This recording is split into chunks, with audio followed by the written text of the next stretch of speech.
Welcome back to another video. Today will be a bit random. We're just going to show you some cool adult snakes that we have in the facility, and we are going to get started with this adult Reptiles nigromarginata. For those of you that watch the channel, you may recognize this snake from a previous video. This one actually is thriving here in the facility. It is much more blue than I remember. The blue down low on the sides, I don't think was there before. I don't remember seeing all that blue color. But this snake actually, to my surprise, is doing well here in the facility. It did sort of go on a hunger strike in the beginning for some time, and then all of a sudden, without warning, it just started feeding on small bullfrogs. And it doesn't seem like it will take the bigger bullfrogs at the size that is more appropriate for this size animal, but it does take the small ones. And so it's been feeding regularly and it's doing really well. So we're a little bit optimistic that this species might actually be able to thrive in the facility. Now we have it down on the lower cages where the temperatures are a little bit cooler, and this snake is just really beautiful. In a future video, I will show you guys some of the babies that we have here. We have a couple babies, but for this video, we're just gonna stick to the adult snakes. These snakes like cooler temperatures, and they don't do well on rodent-only diets. And I know some of these continuously trickle in from Europe into the US, but I tend to never see progress reports on those animals. And I do hear about babies not making it along the way. So I don't know what the reasons for that. I don't know if people are keeping them too warm. I suspect that a lot of US keepers are trying to push them onto rodent-only diets, which they do not do well on. I'm not really sure, but we're gonna do our best in the facility because I really like this species. It's beautiful. And that is our adult nigromarginata. So this animal is kind of an experiment here, and because it is doing okay here, we have decided to expand a little bit. So we have some other animals coming and some other animals tucked away, but not a lot. We're just kind of feeling things out at this point. And this snake seems to be a little more tolerant of handling than it was the last time, because last time it was kind of going berserk. But now it must be accustomed to being in our cages, being in our facility, and the snake's doing well. So another snake that we find very interesting here is this leucistic boiga synodon, dog-tooth cat snake.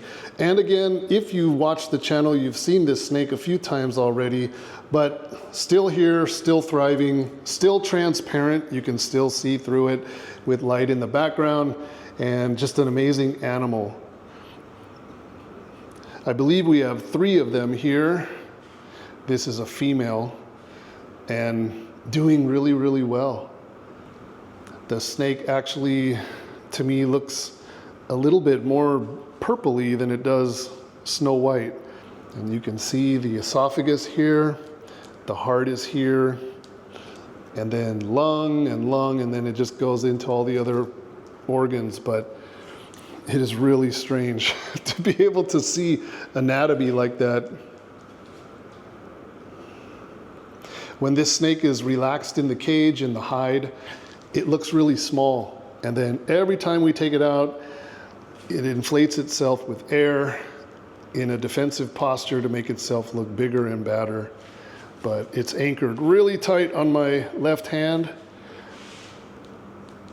And it's just a really amazing looking animal.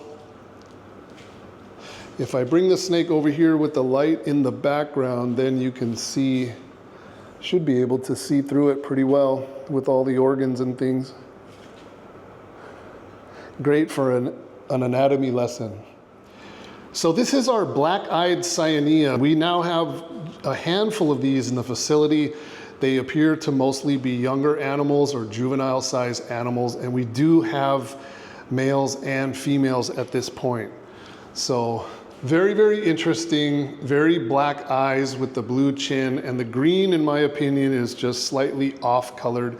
It's more of a rich green compared to the other Cyanea that we have and the others that I've seen. So also an animal that if you watch the channel regularly, you've seen these before. I don't think you've seen this animal before, but you've seen these before. I've done other videos about them. But really, really interesting. They're being studied. I also submitted some samples for mDNA, and I don't have the results back yet, but hopefully soon. I want to first see how the DNA compares to the other Cyanea, the other locality Cyanea that are on file in the database, and then from there we'll kind of see what's appropriate, if there is any difference.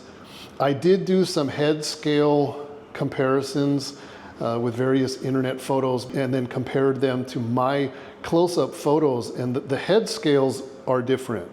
There's different scalation. I know there's sometimes variation within a species, but I did notice some differences, and if everything was the same, it would be probably something that would not be worth pursuing, but it may be something different, I'm not sure.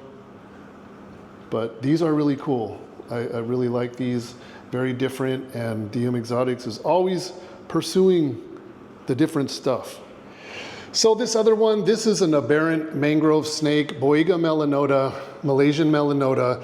This one was wild caught. It's been with us for about 1 year now, and this has become one of our breeders here. I handpicked this animal for obvious reasons. So the back half is pretty much looks like a normal melanota, but the front half is just completely wonky and weird. It has random spots and dashes and stripes, and it looks like a black paved road with strange markings that you wouldn't be able to understand if you were driving on it. But the other thing that I mentioned before about melanota is that sometimes you get big beefy males like this. They can sometimes top out at smaller sizes, but I noticed that from our previous collecting that there was some kind of subpopulation somewhere that had just really big genetics. Just all the animals that were coming out of this area were big and beefy. And so I really like that as a trait in addition to the pattern and that sort of thing. So this is one of our permanent residents here for melanota. But that's an amazing snake. And his demeanor is actually really cool. It's not temperamental like most. Could probably get him fired up if I wanted to, but like I always say, I'm not into that here. He hardly ever gets taken out, only when I'm here and only for videos. Other than that, we leave all of our animals alone and they're just here for breeding.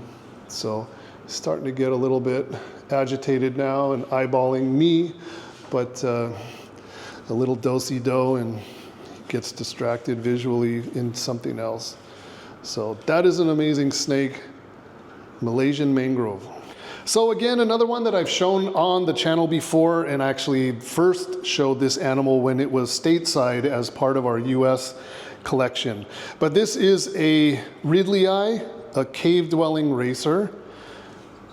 And we kind of nicknamed these our crayon pair. So we have a pair, the male is brighter than the female, but the female is also very similar. In fact, I think they're siblings, they're captive bred, but really, really pretty animals. Ridleyi come in a whole bunch of different colors, and even though they occur here in Malaysia, we're not really interested in breeding any of the locally collected Ridleyi because color-wise they just don't compare to this pair.